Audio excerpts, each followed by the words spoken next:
सुख करता तूच दुःख हरता अवघ्या दिनांच्या नाथा बाप्पा मोरया रे बाप्पा मोरया रे चरणी ठेवी तो माथा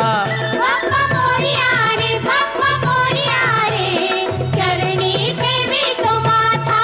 बाप्पा मोरया रे बाप्पा मोरया रे चरणी ठेवी तो माथा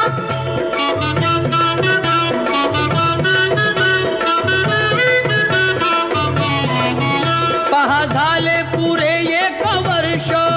होतो वर्षान एकदा हर्ष गोड अन्नाचा होतो रे स्पर्श घ्याव संसाराचा परामर्श पुऱ्या वर्षाची साऱ्या दुःखाची